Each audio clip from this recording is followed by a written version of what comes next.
Sidang lanjutan kasus dugaan pemerasan dan pengancaman dengan terdakwa Nikita Mirzani memanas. Nikita memprotes saat jaksa memotong penjelasan saksi Samira atau yang dikenal sebagai doktif atau dokter detektif. Nikita Mirzani yang duduk di bangku terdakwa membentak dan bahkan memukul meja. Tindakan ini memicu keributan di dalam sidang. Majelis hakim pun memutuskan untuk menunda sidang dan men-skor sementara jalannya proses hukum. Sejak awal persidangan, Nikita mengaku merasa diperlakukan tidak adil karena permintaan memutar rekaman yang dianggap pihaknya sebagai bukti kuat tidak diindahkan majelis hakim. Kini publik menanti Kamis depan yang menjadi penentu arah sidang. Akankah rekaman yang diputar benar-benar mengungkap kebenaran yang digaungkan pihak Nikita? Apapun hasilnya, drama hukum Nikita Mirzani membuktikan bahwa kasus publik figur kerap menjadi ajang tarik-menarik kepentingan. Dan kali ini bukan hanya soal artis dan endorsement, tapi sudah menyentuh ranah integritas institusi negara. Tim TV One mengabarkan.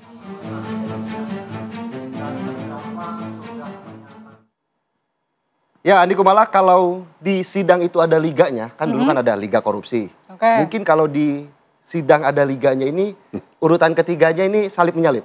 Sidang Hasto, sidang Tom Lembong. Ternyata ada yang mencoba naik ke urutan pertama. Ada sidang Nikita Mirzani yang ternyata juga menjadi perhatian publik begitu ya. Iya, karena sidang Tom Lembong dan Hasto Kristianto sudah dapat abolisi dan amnesti. Ya, betul. Ini sisa Nikita Mirzani yang jadi sorotan publik. Kenapa jadi sorotan? Iya, karena sidangnya berlangsung panas. Kita lihat bersama-sama. Ya? Tapi apa penyebabnya dan apa implikasinya terhadap proses hukum yang setengah berlangsung? Langsung aja kita bahas dengan narasumber yang sudah hadir di studio. Ada Bang Fahmi Bahmid, kuasa hukum dari Nikita Mirzani. Iya. Selamat pagi, Bang Fahmi. Selamat pagi, Assalamualaikum. Waalaikumsalam. Kemudian juga ada Bang Heri Firmansyah, pakar hukum pidana dari Universitas Tarumanegara. Selamat pagi, Mas Heri. Pagi, Assalamualaikum warahmatullahi wabarakatuh. Oke, kita tanya langsung kepada Bang Fahmi. Kemarin Anda pada Kamis kemarin berada di lokasi, berada di persidangan.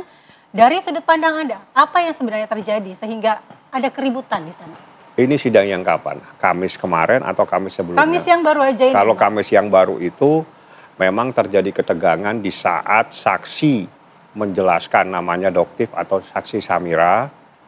Dia menjelaskan sesuatu tapi selalu dipotong karena mungkin jawaban daripada saksi tersebut tidak sesuai dengan apa yang diinginkan oleh jaksa. Ingat, saksi itu adalah saksi yang diajukan oleh jaksa. Harusnya saksi ini mendukung jaksa. Bukan melawan jaksa. Di saat ada saksi mengungkapkan kebenaran material dalam persidangan dan itu membentur jaksanya, jaksanya yang marah, jaksanya memotong. Disitulah terjadi persoalan sehingga kami protes, jangan dipotong. Kasih biar dia mengungkapkan kebenaran di persidangan. Oh, berarti doktif ini sebenarnya diajukan oleh jaksa? Jaksa bukan, kami nggak punya saksi. Itu kan saksinya jaksa. Oke, saksi dari jaksa sendiri tapi jaksa sendiri yang memotong. Jaksa sendiri yang memotong karena keterangannya merugikan jaksa. Itu persoalannya. Jadi jaksa itu ingin bertanya yang jawabannya cocok dengan dia punya selera. Seperti orang yang lagi memesan makanan, makanannya harus cocok dengan selera makannya. Kan kacau kalau seperti ini. Padahal dalam perkara pidana itu adalah mencari dan menemukan kebenaran material. Artinya apa yang saksi ketahui di dalam persidangan itu harus diungkap. Di saat dipotong-potong ya kami ribut lah. Saya nggak mau.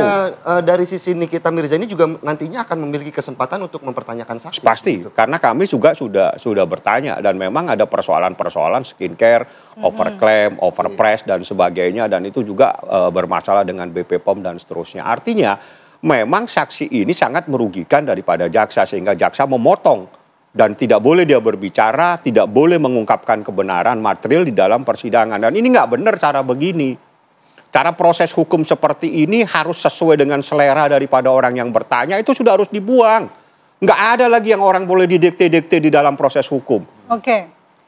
Kalau itu menurut sudut pandang Mbak Fahmi. Sebenarnya kita juga mau dengar sudut pandang dari Komisi Kejaksaan. Kita sudah menghubungi dari Komisi Kejaksaan, namun sampai saat ini belum ada yang confirm untuk bisa menjadi narasumber di Aki Pagi. Kita langsung ke Bang Heri. Bang Heri, melihat bagaimana kejadian di persidangan kemarin. Menurut Anda apakah keributan di ruang persidangan ini bisa mengaburkan substansinya, pokok perkara yang sedang dibahas gitu? Iya, tentunya dalam persidangan itu ada dinamika ya yang terjadi yang mungkin saja tidak sesuai dengan skenario awal. Ya, skenario awal mungkin tanya jawab kemudian mendapatkan apa yang diinginkan dalam konteks yang ditanyakan tadi secara substansi. Tapi bagaimanapun memang bahwa kita harus kembali kepada konteks ada etika di persidangan begitu kan, dan itu tentu jadi catatan dalam hakim kemudian dalam nanti di ujungnya memutus perkara ini.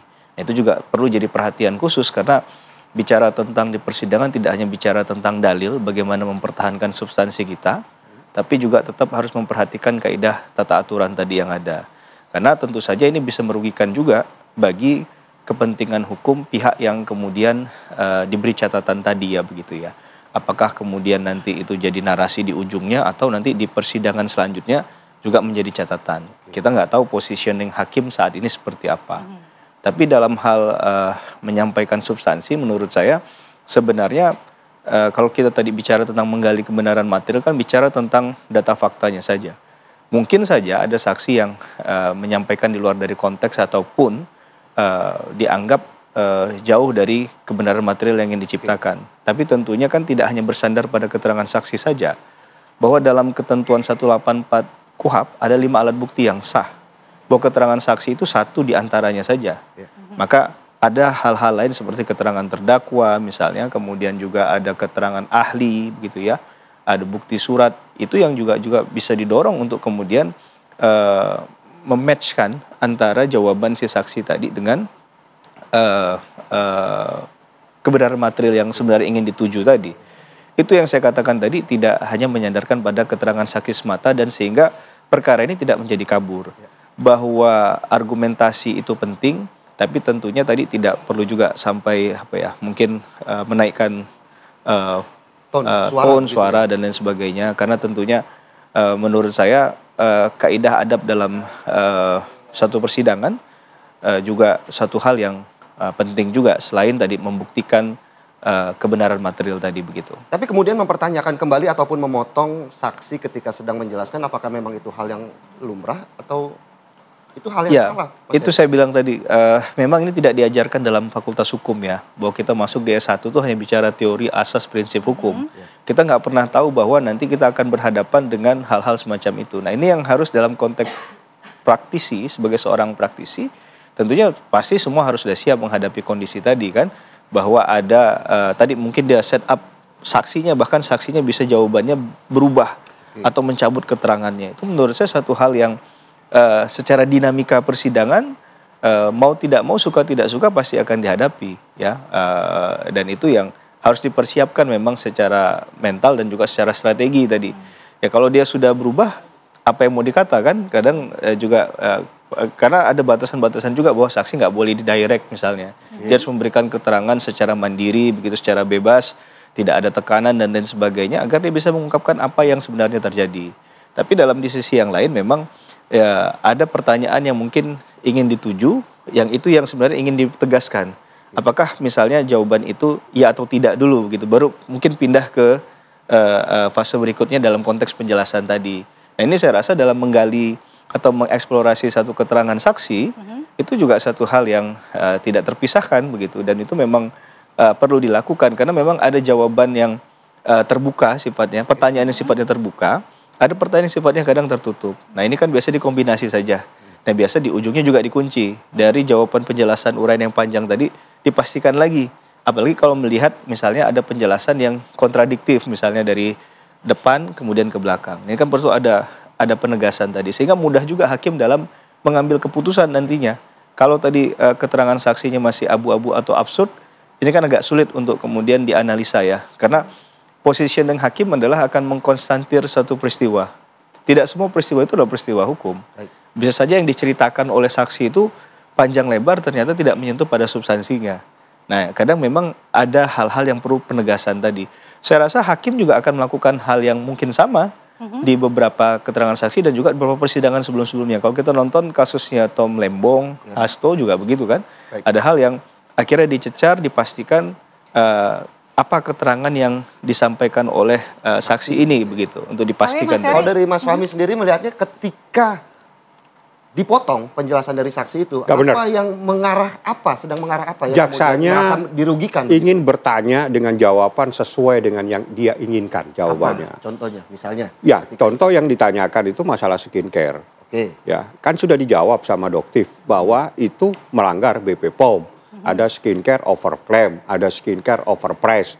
Itu fakta dan itu diketahui oleh Doktif, oleh saksi. Ini dipotong supaya tidak dijelaskan di dalam persidangan. Padahal ini adalah sangat penting untuk membuktikan pelapor ini orang yang tidak benar.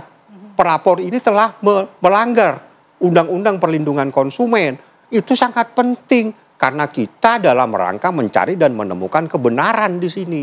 Tapi kalau keterangan saksi yang mengetahui tiba-tiba dipotong karena tidak sesuai dengan selera dari yang bertanya, ya sudah nggak usah sidang. Ngapain Anda datangkan saksi? Bukan saya kan yang datangkan saksi. Anda sendiri yang menghadirkan. Kenapa saat saksi mengungkap kebenaran Anda potong? Kenapa? Karena saksi ini merugikan Anda. Itu persoalannya kemarin sehingga kami semua protes. Kami keberatan saksi-saksi itu dipotong. Dan ini bukan masalah adab, ini masalah kebenaran. Kalau kebenaran itu jangan dibawa ke sana kemari, akhlak dan segala macam itu nanti. Tapi ini kebenaran itu adalah sesuatu yang diketahui faktanya oleh orang yang memberikan keterangan di dalam persidangan. Oke. Ada juga pihak yang menilai bahwa keributan kemarin karena respons protes terhadap pemotongan keterangan saksi oleh jaksa ini justru merugikan klien Anda. Tidak. Lalu bagaimana? Nanti kita jawab, kita jeda dulu. Di Apa Kabar Indonesia Pagi, kita akan kembali sesaat lagi.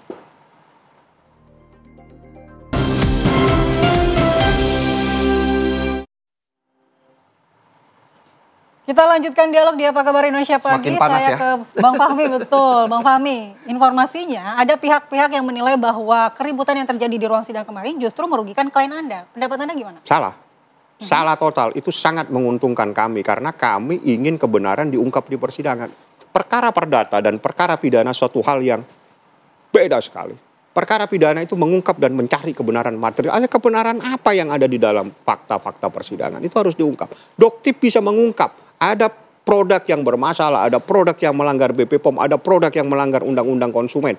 Dan itu semua adalah produk daripada pelapor. Oke. Itu masalahnya. Sehingga kita minta bongkar, Dok, jangan takut. Tapi inilah yang jadi masalah di saat seseorang ingin mengungkap kebenaran dipotong-potong sama jaksa. Sehingga kami tidak mau. Jangan model sidang seperti ini. Jangan intimidasi saksi. Sesuai dengan jawaban Anda punya mau. Bukan model begini sidang. Nggak ada yang boleh mengintimidasi, memaksa saksi harus menyatakan sesuai dengan apa yang dia inginkan. Tapi dakwaan dari jaksa penuntut umum seperti apa, Bang? Kan Jaksa, awalnya kan pencemaran nama baik. Pemerasannya tidak ada? Nggak ada, dihapus sendiri sama jaksa. Jadi pasal awal itu adalah pasal 368. Itu lapor, itu di framing ada pemerasan. Begitu masuk pada tahap P21, muncul surat dakwaan, pasalnya adalah pencemaran nama baik dan akan membuka rahasia. Saya tidak tahu rahasia apa, ada rahasia negara, saya juga tidak tahu karena tidak jelas juga di dalam dakwaannya. Dakwaan itu adalah intisari dari masalah ini karena dakwaan itu adalah di saat seseorang akan diadili itu akan membaca apa yang didakwakan kepada seseorang. Di dalam pasal dakwaan yang ada 3 pasal, tidak ada satupun yang berkaitan dengan pemerasan. Semuanya pencemaran nama baik dan akan membuka rahasia. Saya tidak tahu rahasia apa. Belum tahu. Hah? Dari jalannya sidang juga masih belum. Nggak ada, jalannya sidang lebih aneh lagi. Dakwaannya berbicara skincare, di dalam sidang dia merasa keberatan karena dia bilang abu-abu. Kacau kan? Ya inilah sidang yang sebenarnya. Oke. Dakwaan itu terkait dengan akan membuka rahasia, terkait dengan pencemaran nama baik, terkait masalah produk. Pencemaran ya, bukan pencemaran nama baik. Mencemarkan akan membuka produk, terkait dengan produk. Tapi begitu disidangkan, dia bilang saya tidak ada masalah dengan Nikita Mirzani, saya tidak ada masalah skincare. Masalah saya karena saya dibilang abu-abu. Lo kan kacau. Oke. Saya minta tanggapan dari Bang Heri. Bang Heri, tadinya yang marak atau yang beredar di publik ini adalah kasus pemerasan dan TPU-PU. Kemudian di inti dakwaan menurut Bang Fahmi ini sudah berubah menjadi pencemaran nama baik akan membuka rahasia. Bagaimana Anda melihat kasus ini, Bang? Ya, sayangnya kan dari pihak jaksa yang tidak dihadirkan dalam perbincangan ini. Iya, ini kita sudah mengundang sebenarnya dari Komisi Kejaksaan. Jadi menurut saya kalau dari versi masing-masing sah-sah saja. ya namanya membela. Ya bukan sah, Pak. Berarti Anda tidak pernah membaca dakwaan. Aneh Anda sebagai seorang ahli. Ini bagian saya bicara, Bang. Iya, tapi kan Anda seakan-akan Anda nggak pernah baca dakwaan. Kunci perkara ini di dakwaan, nggak boleh Anda sebagai ahli. Ini bagian saya bicara. Betul. Baik, tapi Anda nggak boleh seperti ini. Bang Fahmi, silakan kita saya rasa kasih begini. Bang Heri dulu. Saya juga tadi menyampaikan harusnya kan cover both side kan. Ini kan sisi dari Bang Fahmi nih sebagai kuasa hukumnya. Tapi Anda tidak pernah membaca dakwaan, Anda sudah berbicara seperti ini, nggak benar saya. Saya tapi keberatan. kan dari versi Bang Fahmi sendiri sudah menjelaskan bahwa ini kan dakwaan. Artinya sebagai orang yang ahli hukum dia tahu dakwaan itu kunci. Saya rasa saya tidak perlu membaca dakwaannya. Ya sudah, kalau saya bilang dakwaan Anda tahu, Anda nggak boleh bicara seperti ini sebagai seorang ahli. Saya bicara, Bang. Iya. Oke, baik, kita kasih waktunya Bang Fahmi, kita tahan. Mas Heri silakan. Kalau masih mau bicara saya berikan dulu kesempatan. Tidak, silakan Mas Heri. Oke, saya bicara ya. Ya. Oke, kalau saya bicara izin didengarkan dulu. Sama seperti tadi beliau menggebu-gebu menyampaikan, saya juga diam kan. Ya. Jadi dalam konteks ini bahwa saya sampaikan berkali-kali bahwa cover both side itu penting. Bahwa dalam hukum acara pidana itu diatur siapa yang berbicara terlebih dahulu. Bahwa ada aturan mainnya. Bahwa yang pertama membuktikan itu jaksa penuntut umum. Baru kemudian tim kuasa hukum. Begitu seterusnya. Nah maka dalam fase ini tentunya kan bagian dari tim jaksa penuntut umum. Betul. Itu menyampaikan apakah tidak sesuai dengan nilai rasa dari tim kuasa hukum. Itu boleh-boleh saja disampaikan. Walaupun langsung memotong begitu, itu hal yang lumrah sebagai praktisi hukum ya. Tapi ada jalurnya. Karena kan dalam konteks kita beracara, itu ada meja hakim di situ kan. Ada hakim yang hadir di sana. Maka tentunya kita harus memberikan penghormatan dulu. Saya juga tidak sependapat bahwa adab itu menjadi nggak penting. Dalam banyak putusan, karena putusan itu kan ada 3. Putusan vrijspraak bebas, ontslag van revolving, lepas dari segala tuntutan hukum, dan putusan pemidanaan. Kalau nanti bicara dalam konteks yang di ujung tadi, alasan meringankan salah satunya adalah misalnya dianggap dia itu mengikuti sidang dengan baik misalnya. Berperilaku baik. Berperilaku baik. Ini adalah poin yang penting juga. Mengapa kemudian itu jadi hal yang penting dalam hal ini kan? Dalam konteks tadi, kalau dibilang tadi tidak terbukti, ya kita lihat nanti di ujungnya pertimbangan hakim seperti apa. Saya rasa terlalu dini untuk saya menyimpulkan dan siapapun menyimpulkan hal ini bahwa ini tidak terbukti. Tapi masalah keyakinan sah-sah saja. Tapi apakah keyakinan itu didorong oleh alat bukti dan lain sebagainya, itu lain hal. Di situ hakim akan menilai apakah orang yang mendalilkan bahwa ini tidak benar, ini benar, itu sesuai dengan bukti fakta yang ada atau tidak. Aktori, incumbit, onus probandi. Siapa yang mendalilkan, dia tentu yang membuktikan. Nah, tapi memang dalam pembuktian pidana tidak sesederhana itu. Ya, karena itu yang harus digali, yang penting adalah diberikan kesempatan. Toh wasitnya sudah ada, hakimnya, begitu ya. Bahwa hakim yang akan menilai. Kalaupun itu dipotong dan lain sebagainya kan hakim yang memutuskan. Jadi kalau kita dalam satu suasana persidangan menggunakan cara kita sendiri, apa bedanya dengan peradilan jalanan? Mengapa harus diselesaikan dalam konteks hukum? Di sini kita harus punya kebesaran hati juga, begitu ya. Banyak mungkin yang datang ke pengadilan tidak sesuai, bahkan dalam putusan tidak mengamini apa yang diputuskan oleh hakim. Mungkin demikian. Tapi apakah caranya harus kita sampaikan demikian? Karena ini salah satu yang publik juga tonton kan. Berarti kan ini harus jadi kaidah yang jadi tuntunan. Begitu. Apalagi public figure nih Bang. Ya, kita saya pribadi tidak akan membedakan antara public figure dan tidak public figure. Tapi kasus ini sudah jadi atensi publik. Maka tentunya ada cara-cara untuk mempertahankan keyakinan kita tadi dengan cara-cara menurut saya yang lebih pas begitu kan. Nah, sehingga ada poin penting juga yang didapat dari hal itu. Memang yang tidak mudah adalah menyampaikan sesuatu walaupun nuansa kebatinan kita tadi tidak merasa nyaman dengan hal itu. Gitu ya. Tapi ini kan masih perjalanan sidang masih lumayan panjang. Karena ini masih bagian jaksa menurut saya. Masih ada bagian nanti keterangan dari ataupun pembuktian dari teman-teman kuasa hukum. Dan juga sampai ada replik, duplik dan ujungnya nanti ada pembacaan putusan. Nah yang kita harap ya hakim menilai ini semua.